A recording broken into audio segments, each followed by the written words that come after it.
ordinary till you see the core side of it. And what you're looking for is the story behind the news.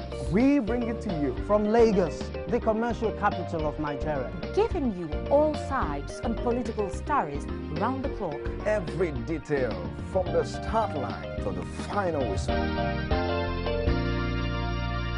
CoreTV News, expanding your view.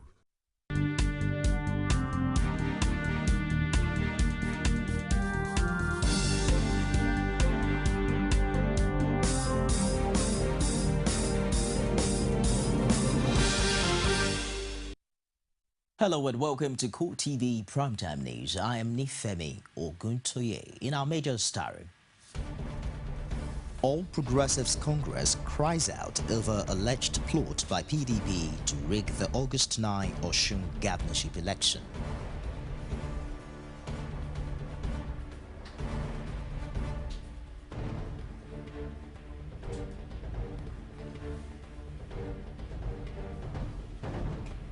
Also in this program, Enugu State Deputy Governor Sunday Oyebuchi dares lawmakers to impeach him.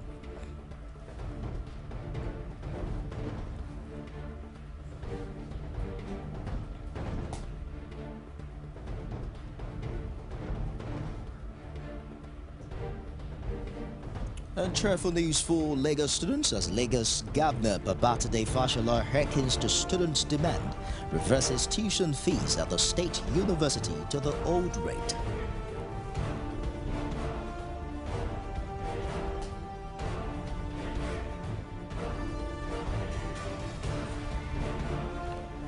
Outside Nigeria, a South African prosecutor brands Oscar Pistorius a deceit, insists Paralympian will back conviction for murdering his girlfriend. We'll begin tonight in Osun State, where the All Progressives Congress says the People's Democratic Party, PDP, has moved millions of ballot papers into the state in a bullion van. The party made this allegation in a statement signed by its state chairman, Adilo Adebiyi, and the director of publicity, Kunle Oyatomi. It said the bullion van was parked at the PDP secretariat until the early hours of Thursday before it was taken into an unknown destination. According to APC, the ballot papers were brought in preparatory to thumbprinting at a Catholic school in Ife-Odo before being added to the party's tally in all wards and councils on Saturday. The party also said it has credible information on plans to use vehicles belonging to the Federal Road Safety Commission for the distribution of the ballot papers to the selected areas where the PDP plans to use them to subvert the wishes of the people. Meanwhile, the People's Democratic Party has described threats by the All Progressives Congress to set up a parallel government if the 2015 presidential election is rigged as a ploy to destabilize the country. PDP spokesman Olisa Metu said at a news conference in Abuja that the threat is a confirmation of its position on the opposition party. He also insists that it proves that APC is more keen on destabilizing the country.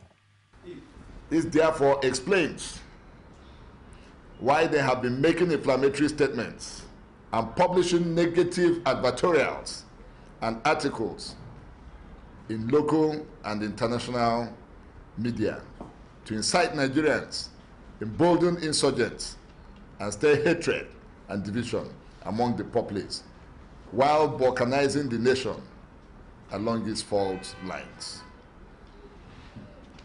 All the pocket of anti-government protests and calls for civil disobedience in parts of the country bear the imprint of the APC and are geared towards cultivating a fertile ground for them to unleash a reign of terror across the country.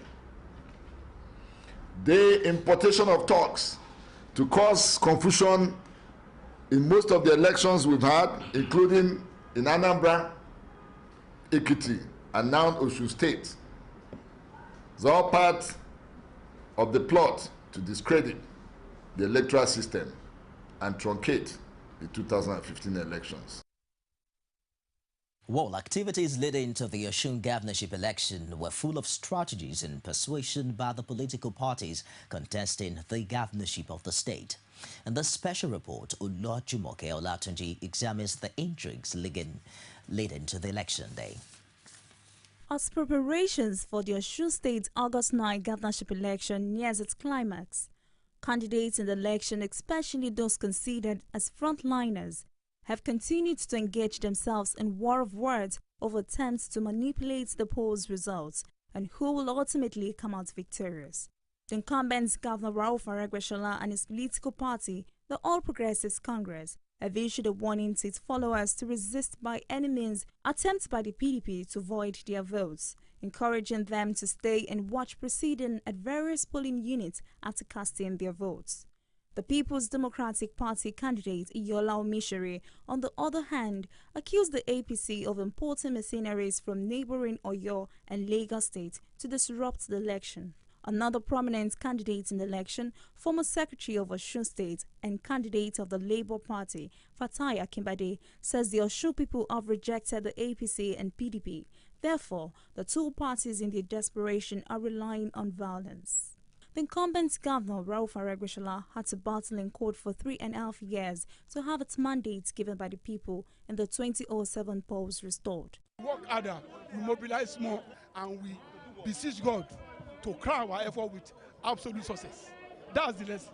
We are working hard from ward to ward, town to town, village to village, because the vote must count. In the case of Alhaji Akinbade, the confidence is there because people are really yearning to come out and vote for me. The June 21 governorship election in Ekiti State, which saw the APC governor Kayode Fayemi lost to Ayo Fayoshi of the PDP in a landslide victory, has also sent shivers down the spines of the All Progressives Congress in Osun State, as the party at the center have assured that it will repeat the same feat in Osun. However, the APC candidate Rauf Aregbesola has intensified his efforts to join forces with every relevant politicians in the state in order to ensure he comes out tops in the election. The first civilian governor of the state, Isiaka Adeleke, the immediate past governor Olaguseye Oyinlola, recently joined the All Progressives Congress with their followers and vowed to resist PDP takeover of the state. I governed the state for 7.5 years. Akande has been governor. Isiaka Adeleke has been governor. With incumbent governor, we can always put our head together and get the best for the people of Osun State. With me now, it has increased the margin by 30%. I'm looking at about 80%. Again, the atmosphere appears tense in Osun as history has it that since return to democracy, no individual had been voted back-to-back as governor. In less than 48 hours, 19 candidates slug it out in the battle royale, which will produce the governor for Osun State. Campaigns, souvenirs, incentives, and many more have been distributed to the people. If all of this actually translate votes, will be realized the morning after Saturday, August 9. Oluwajumoke Olatunji, CoreTV News, Lagos. Political atmosphere in Osun can be described as enthusiastic over the forthcoming governorship election. Candidates of the All Progressives Congress, People's Democratic Party and the Labour Party have been described as the big contenders. Frank Omolape filed this report from Osogbo. The Osun State governorship election has attracted attention from all politicians in Nigeria. Residents of Osun are also looking forward to the election. It's going to be a tight election, and you know, I can't really say who's going to win, and whoever I want to vote for is behind, as is in my mind. So I can't really say. All I know is that I'll cast my vote as a civil responsibility. I have my card with me, so I will, because I must go, and I employ my people to go and vote, because this is your power. Your vote is your power. If you didn't vote, you will regret and you will blame yourself. I believe every individual, they know who they really want to vote for, you know, and every citizen knows their rights. So I believe anybody wants to vote for is in individual's mind. So, and I know people know the right thing. Analysts have dissected the strongholds of each candidate based on their constituencies and senatorial districts. The incumbent governor and APC candidate, Ralph Aregbesola, will be counting on his achievements in office to win the election. Until the end of our term, I'm the legitimate authority to govern this place. I love that. For Labour Party candidate Fatai Akibade, this will be his fourth attempt at Osun governorship. In the case of Alhaji Akibade, the confidence is there because people are really yearning to come out and vote for me. So I'm very confident that I will still make it. Inyola Mishere of the People's Democratic Party is an electrical engineer. He says he's confident of unseating the incumbent governor. The point is that when I go to war, I will say to win. When I go to battle, I will say to take slaves. So this one I'm certain, by the grace of God, I'm going to win election. So the hypothetical question doesn't really apply to me.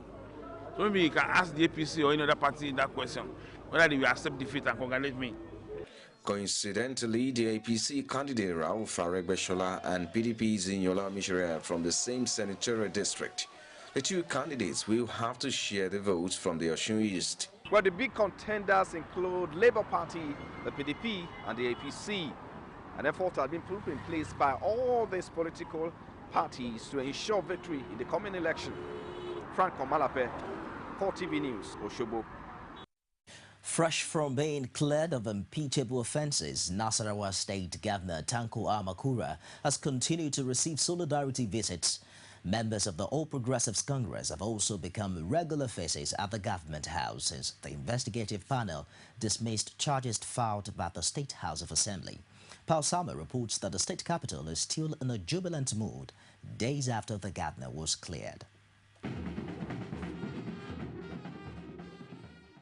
Party supporters first converged here at the APC Secretariat, just on the outskirts of the capital city.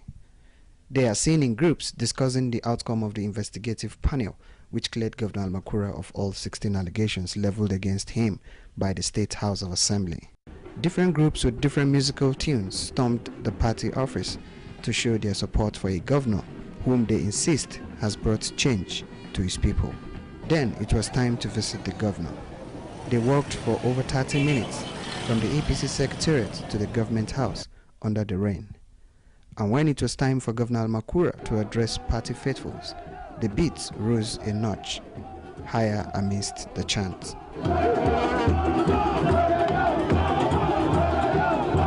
Now, satisfied, they are eager to hear from the governor.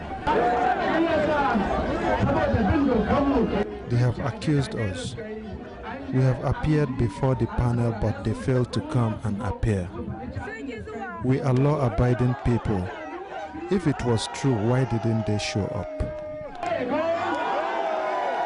Many in the crowd are sure that the state would have been in mourning if the panel had found the governor guilty. We are celebrating the Constitution of the Federal Republic of Nigeria.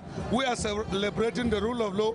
We are celebrating the challenge against impunity by State House of Assembly of Nasarawa State. We are celebrating development. We are celebrating progress in Nasarawa State because this is the first time that a governor has been vindicated by an impeachment panel, and we are happy for that. My governor appear, the party is vindicated, the government is vindicated, Alhaji Tanko Almakura is vindicated. And this is our amiable governor, because Umaru Tanko Almakura, he is the amiable governor. He don't want violence, he don't want crisis.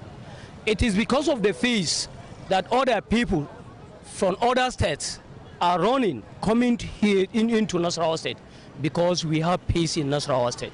The 7-man panel of inquiry only sat for 3 days, after which the governor was cleared, but his supporters are keen on celebrating his acquittal for many more days. Pius Samuel, CoreTV News, Lafia.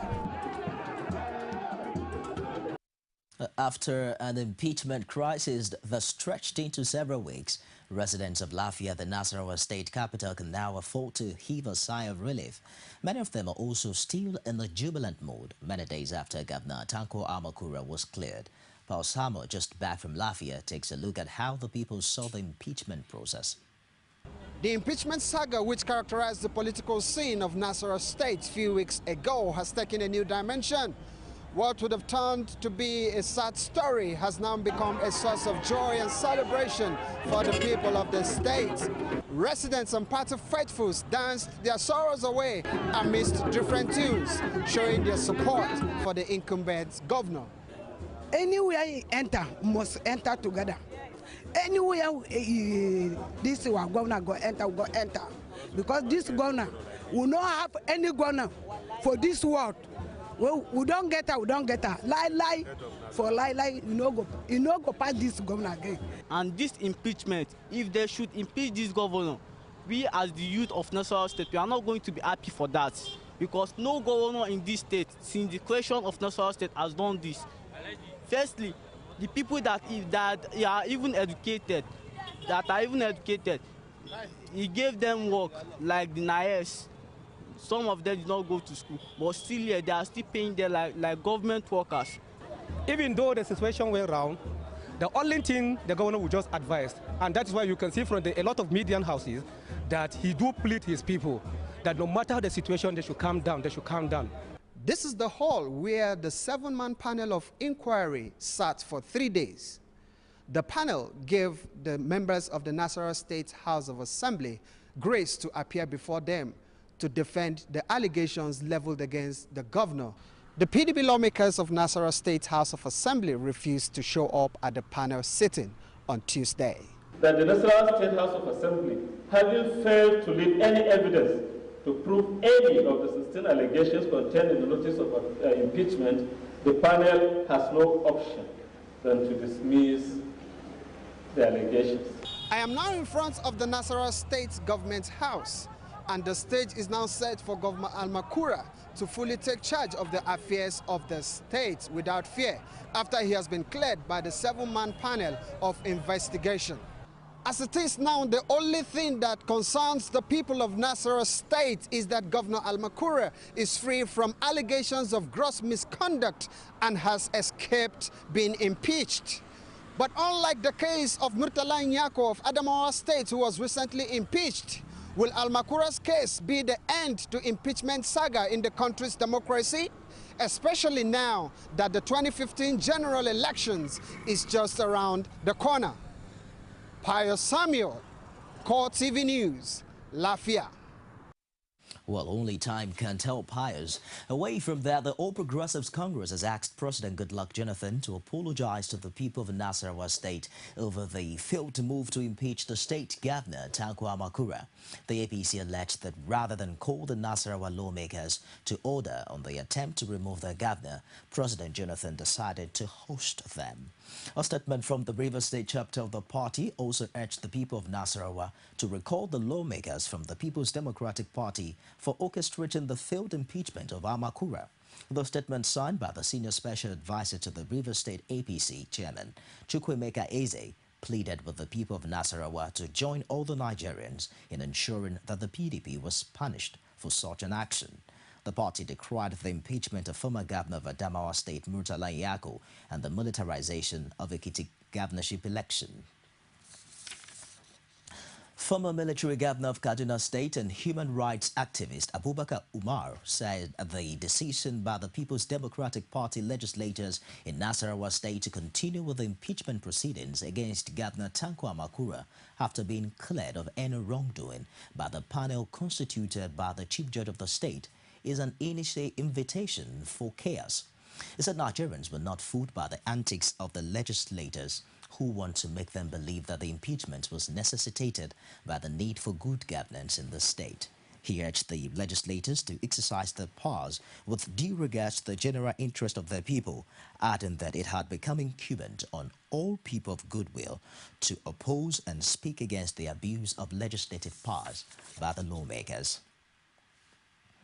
And still in the light of impeachment saga, the Deputy Governor of Enugu State, Sunday Oyebuchi, has dared members of the State House of Assembly to impeach him, saying he's not afraid of losing his office. The Deputy Governor, who was present at the sitting of the panel of inquiry that is investigating allegations leveled against him, spoke to journalists shortly after the medical director of the government house testified that the offensive stench from Onyebuchi's poultry is an embarrassment to the government.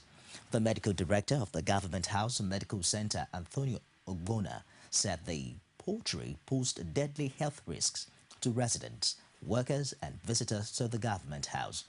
Onyebuchi faulted the testimonies of the medical director and other witnesses called against him, accusing them of falsehood. Insisting that he had not committed any offense that warranted impeachment, he dared the lawmakers to remove him.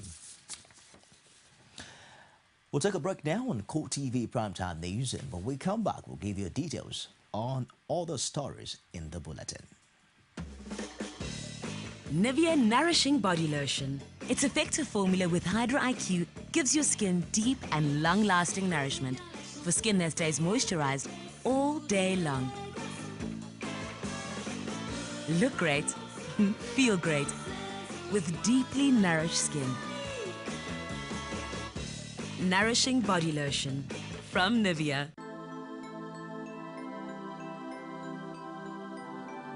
The deadly Ebola virus is again spreading in West Africa. The virus has fatality rates of up to 90%, meaning many who contract the disease die. A subcontinent have witnessed over 900 deaths. Please help prevent the spread of Ebola by observing the following precautions.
This is a social responsibility awareness campaign of CoreTV News.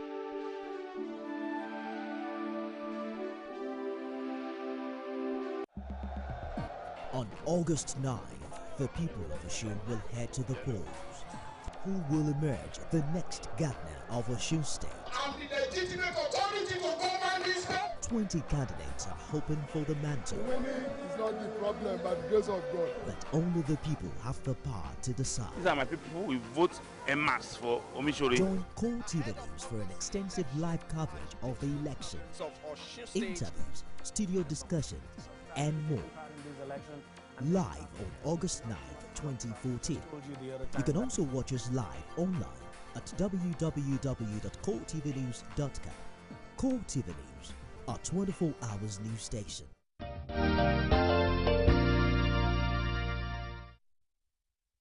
Welcome back. It's cheering news for students in Lagos as Governor Babatunde Fashola has ordered a return to the old school fees structure of the Lagos State University. He said the action was born out of relentless plea from the students and staff of the institution. Omotayo Alo has more.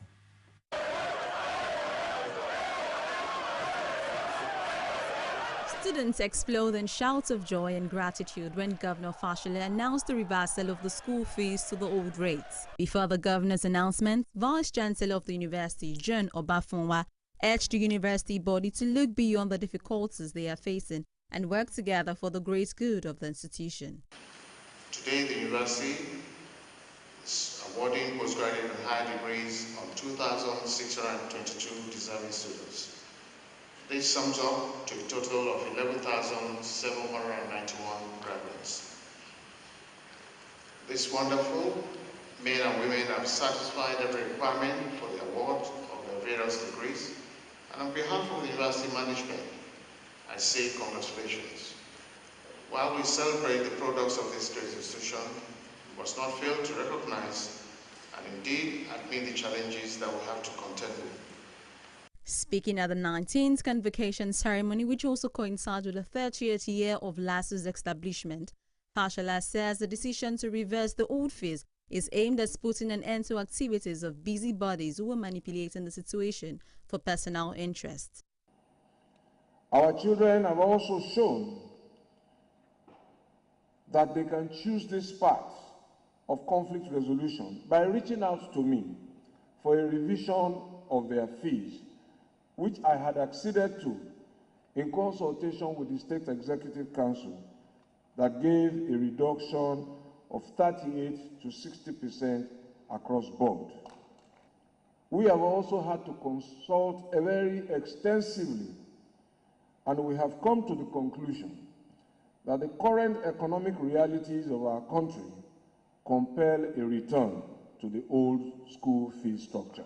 While commissioning the Lagos State University School of Transport building, Fashola restated his commitment to providing quality and relevant education to all. He added that the practical experience students garner from the new school will help improve the country's transport system. The reversal is hoped to bring an end to the numerous protests generated by the initial hike in the tuition. Omota Yoalo, CoreTV News, Lagos. Mixed opinions at the emergency delegates meeting of the Nigerian Medical Association as the medical doctors were divided on whether they should suspend their nationwide strike or not. It was learnt that the Executive Council had given a directive to members of the Lagos State chapter to suspend its strike to allow doctors join the state government in containing the Ebola virus in the state. After an intense debate, which lasted to the early hours of Thursday, the doctors vowed to continue with the strike. One of the doctors at the meeting, Peter Ogunubi, says that the doctors had not suspended the strike. Senate President David Mark warned striking doctors to see the outbreak of Ebola virus striking doctors as a national emergency. He said in a statement issued in Abuja that the situation is grave enough for doctors to return to work to help stop a looming health crisis. Senator Mark noted that the doctors' demands are genuine, but he argued that the outbreak is an emergency that demands extraordinary measures to tackle. He also assured the aggrieved doctors of government's readiness to address their grievances. And even though the National Assembly is still on recess, the Senate President has directed the Senate Committee on Health to collaborate with relevant government agencies to combat the disease. The Nigerian authorities have placed an order for additional protective equipment for health and border officials as part of efforts to check for the inroad of Ebola virus into the country. President Jonathan issued the directive in the aftermath of reports of fresh Ebola cases in the country. A government statement made available to CoreTV News indicates that the oil and gas sector is leading the effort to galvanize funding for the purchase of the protective wear. The authorities plan to distribute the special gear to all federal hospitals, beginning with border states like Lagos, Cross River, Kano, Rivers, and Borno. Health workers and border officials will also be educated on the use of the gear to enable them know the proper way to handle suspected cases of the virus. Meanwhile, the ECOWAS Commission has denied claims by the Nigerian authorities that the Liberian-American Patrick Sawyer, who brought Ebola virus into the country, disregarded directives not to travel out of Monrovia. The Commission's Vice President Toga Sintosh told CoreTV News on the sidelines of a meeting with the diplomatic community in Abuja that Sawyer was never barred from traveling. He also argued that there were no signs that the Liberian-American had the virus before he boarded the flight to Lagos.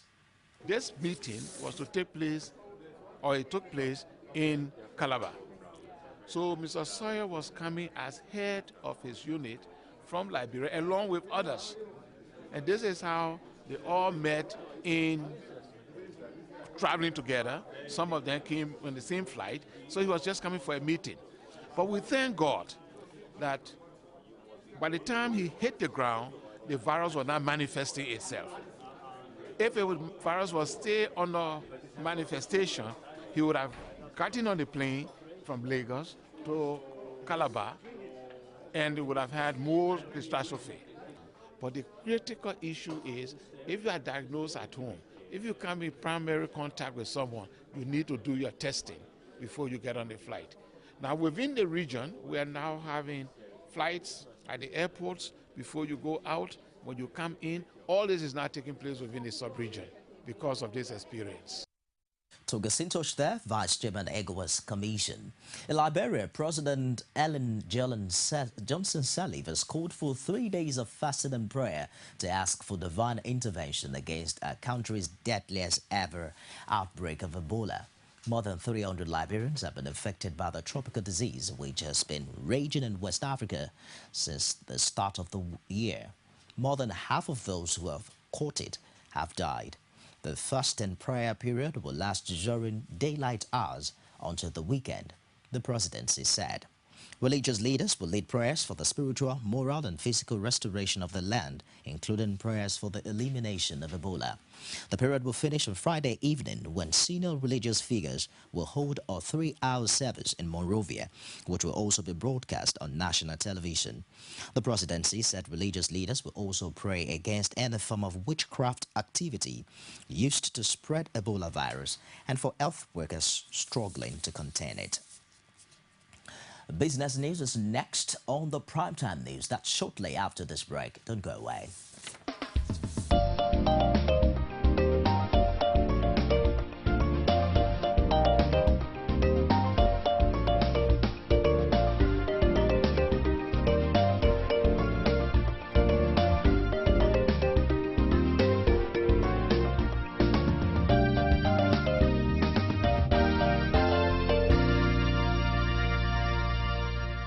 CoreTV News, expanding your view. Continent, 54 countries, over 2,000 languages, but united with similar interests. As news breaks, we give you in-depth analysis around Africa every Monday on CoreTV News.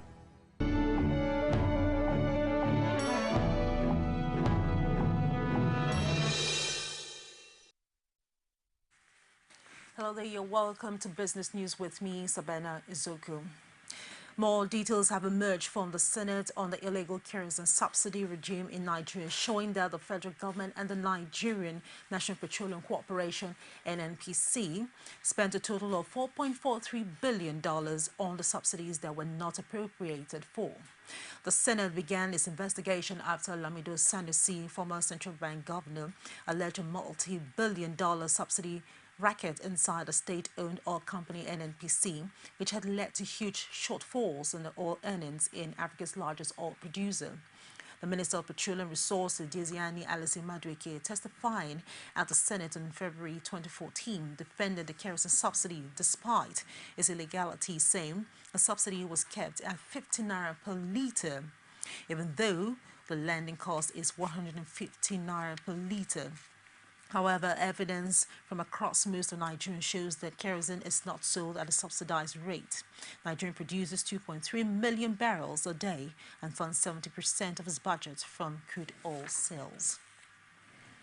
As part of efforts to clean up the mining industry in the country, the Minister of Mines and Steel Development, Mohammed Sadam, has announced federal government's withdrawal of over 600 mining and extractive licenses of companies that fail to comply with its rules and regulations. Sadam made this known in Abuja during the presentation of 2013 annual report and audited accounts of Council of Nigerian Mining Engineers and Geoscientists. The minister says the federal government is ready to ensure that the sector operated in accordance with the international best practices. He added that the federal government took the decision during his visit to some of the quarries where it was discovered that the operators were violating the rules and regulations guiding their operations. Nigerian firms have announced 150 billion naira in new equity capital raised this year as a rising stock market and expanding economy push companies to seek cheap capital for expansion. Since the start of the year, about 10 companies cutting across the country, the insurance, banking, Industries, oil and gas, agriculture, construction and healthcare sectors have either floated a rise issue or initiated plans to float one. According to the National Bureau of Statistics, Nigerian economy may grow by 6.2% in 2014, accelerating from 5.5% expansion last year. Nigerian stock market return was the best in Africa in 2013, rising 47%, an extension of the solid run seen in 2012. The equity market recently recorded a 674 billion naira growth in market capitalization in the 7 months period ending in July 2014, with the primary market showing signs of rebound. Companies are falling back on the shareholders. The ability of firms to raise money also denotes a deeper capital market, with the Nigerian Stock Exchange planning to increase its $86 billion market capitalization 12-fold by 2016 and to position itself as a regional hub for finance. The Debt Management Auction (DMO) says that the federal government has plans to auction 100 billion naira, that's about $617 million in bonds, with tenors ranging from 3 to 20 years at auction next Wednesday. The DMO says it will offer 15 billion naira in 3 years, 50 billion naira in 10 years, and 35 billion naira in 20 years. Debt. All the bonds are reopenings of the previous issues. On the forex market, the naira on Wednesday lost 70 kobo against dollar at the interbank market due to increased demand for foreign exchange with the attendant short supply from officials and autonomous sources. After trading on Wednesday, naira closed at 161 naira 65 kobo per dollar, compared to 160 naira 95 kobo per dollar at the interbank market the previous day, according to the data obtained from the financial markets dealer quotations. Foreign exchange dealers said the local units of the ENI sold $20 million to some lenders, but it was not sufficient to support the naira. Dealers anticipate a dollar sale by state-owned oil company, Nigerian National Petroleum Corporation (NNPC), anytime soon to help stem the slide in the local currency. And on the stock market report, the equity transaction on the Nigerian Stock Exchange floor ended on a positive note today. The Nigerian Stock Exchange All Shares Index appreciated by 272.49 basis points to close higher at 42,612.35 basis points. Market capitalization increased by 0.64% to close higher at 14.070 trillion naira. In all, a total of 201 million shares valued at 3.01 billion naira were exchanged in 4,637 deals. Reports show that 40 Oil PLC topped the gainers chart, followed by Con Oil PLC, Total PLC, Dangote Cement PLC, and NFM PLC. On the other hand, Seplat Oil PLC led the losers chart, followed by Internal PLC, CCNN PLC, and NACO PLC, and Zenith Bank PLC. Meanwhile, here are the top 5 trades.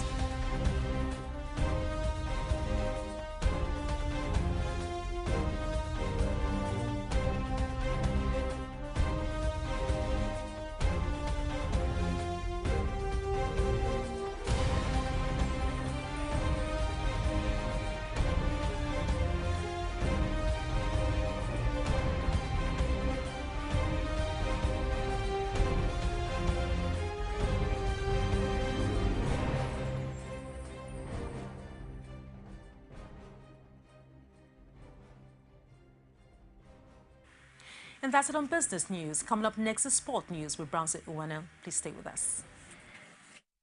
You can now watch CoreTV News live from anywhere in the world on our website www.coretvnews.com. Click on Live TV on our website and watch us live. And welcome to CoreTV Primetime Days. To follow us on Twitter, click on Twitter icon on our website.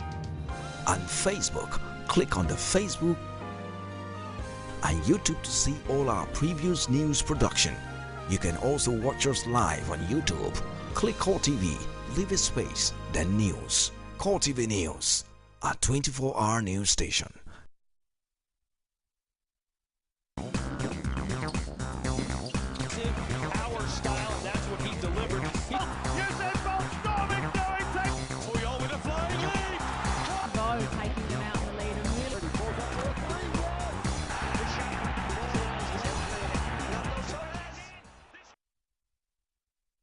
A very big thanks for joining us on Sport News tonight. I am Brownson Wana. Nigerian Football Federation Executive Committee has handed a 6-month ban to Chris Green for involving in an anti-board activity in their meeting in the NFF Secretariat. Yusuf Ahmed, another NFF committee member, was also suspended for a year for participating in an unauthorized gathering in Abuja. The ban will keep the duo out of all football-related activity for the stipulated time frame pending the ratification of the NFF General Assembly. This decision were in line with Article 34 and Article 37 of the Nigerian Football Federation Statutes. Away from that now, Nigerian Football Federation Executive Committee has confirmed the receipt of Coach Stephen Keshi's interest to continue as head coach of the senior national side Super Eagles. The committee has mandated the Secretariat to reach out to Keshi to conclude on the details of his contract and signing by next week.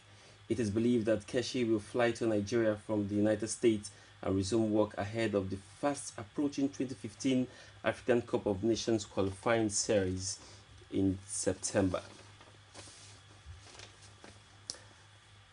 Manchester City striker Kelechi Iheanacho and Spain-based striker Isaac Success will miss Nigeria's 2015 African Youth Championship qualifier in Lesotho.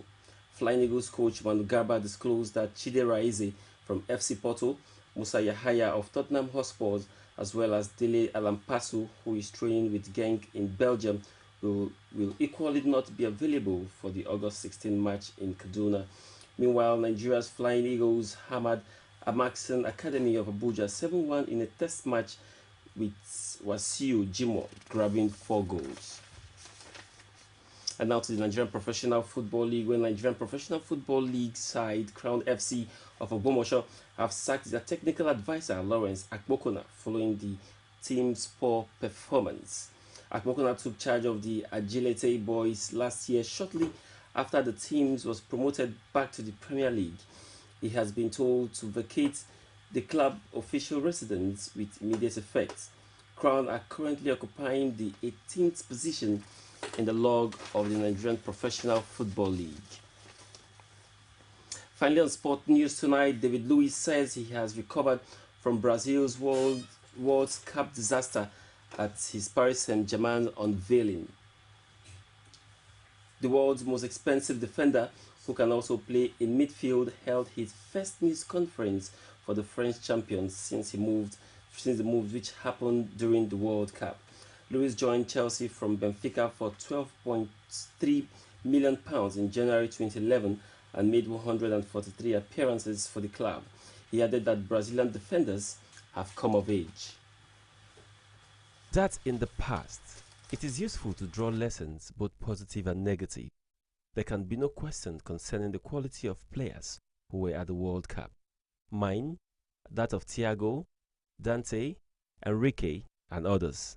10 or 15 years ago, everybody wanted Brazilian attackers, but today you also see many defenders playing for great clubs. That shows the quality of Brazilian defensive players. And that's a wrap on Sport News tonight. My name is Brownson Owanani Femi Oguntoye, standing by with foreign news. Stay with us. What are the people saying? Governments of today, they are taking Nigerians into a rat. Policy should be targeted to the general public. I mean, there's a law guiding the state. If you break the rules, you should be punished. It's like somebody who has headache. Something happened earlier, you take action. I know that you are going to win. I sure. There's two sides of the coin. When you pay a lot of tax to the perks of the government, you expect nothing but a colossal fail. You can still happen, eh? I will still have trust in our boys, eh? Thank you, eh? Give them the subsidy to enjoy Nigerian resources. Nigeria are shouting. Nigeria are suffering. The masses are suffering. They should fear God. Tell them that they don't turn this Nigeria to Sodom and Gomorrah. By the name of God, we will conquer them. The people.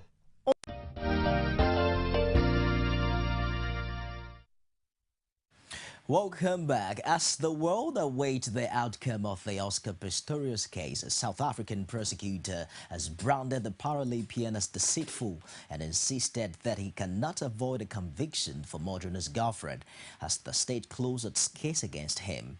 And in the first of 2 days of concluding argument in the gripping 5-month murder trial, Nell said Pistorius' efforts to concoct an alibi had led to a snowball effect of lies, requiring more lies to back them up. Summing up the state's meticulous 200-page review of evidence gleaned from almost 40 witnesses, Nell said Pistorius is guilty of misleading statements.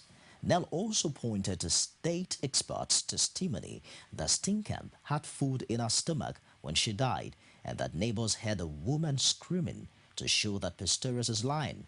He added that even if Judge Thukozile Masipa believes Pistorius' claim that he accidentally shot at an intruder, he must be found guilty. President Barack Obama says the United States will help African nations set up a rapid response force to support United Nations and African Union peacekeeping missions. While closing a summit with 50 African countries in Washington, Obama said the force could be dispatched rapidly in support of UN-backed missions on the continent. On the Ebola outbreak, Obama said it's premature to send experimental drugs for its treatment to West Africa. He said the United States is working with the European partners and the World Health Organization to provide resources to help contain the epidemic. The United States will provide additional equipment to African peacekeepers in Somalia and the Central African Republic. We will support the African Union's efforts to strengthen its peacekeeping institutions. And most importantly, we're launching a new African peacekeeping rapid response partnership with the goal of quickly deploying African peacekeepers in support of UN or AU missions. And we'll join with 6 countries that in recent years have demonstrated a track record as peacekeepers. The virus, both currently and in the past, is controllable if you have a strong public health infrastructure in place. And the countries that have been affected are the first to admit that what's happened here is that their public health systems have been overwhelmed. We're focusing on the public health approach right now because we know how to do that, but I will continue to seek information about what we're learning with respect to these drugs going forward. You know, the specific issue of the Al Jazeera journalists in Egypt, we've been clear both publicly and privately that they should be released. But the U.S. goal right now would be to make sure that the ceasefire holds, that Gaza can begin the process of rebuilding, and that some measures are taken so that the people of Gaza feel some sense of hope. Long term, there has to be a recognition that Gaza cannot sustain itself permanently, closed off from the world. I have no sympathy for Hamas. I have great sympathy for ordinary people who are struggling within Gaza. United Nations peacekeepers have evacuated 220 staff and 8 workers from northeast South Sudan after militias killed at least 6 relief workers. The troops from the UN mission in South Sudan are expected to continue evacuations from Bond in Upper Nile State, where a local militia, the Mabanis Defense Forces, was blamed for the killings. After 3 years of independence, in Upper Nile State came as South Sudan is facing what the UN has said is the worst food crisis in the world, and Ethiopia brokered peace talks between rival factions are yet to yield concrete results. The UN Security Council expressed outrage at the violence and warned that attacks on humanitarian personnel may constitute a war crime. And is on the brink of a humanitarian catastrophe and a protracted internal conflict. This is a man-made crisis, and those responsible for it have been slow in resolving it. Both sides continue to believe that they can achieve more through the pursuit of a military option. And out to end UNMISS today is hosting more news, a quick recap of the top stories.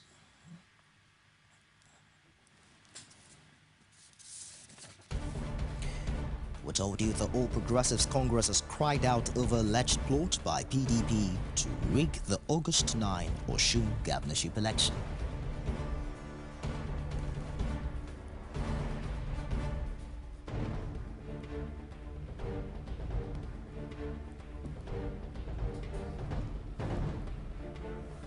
And Enugu State Deputy Governor Sunday Oyebuchi has dared lawmakers to impeach him. And that wraps it on CoreTV Primetime News. I am Nifemi Oguntoye on behalf of the news crew. Thanks again for watching.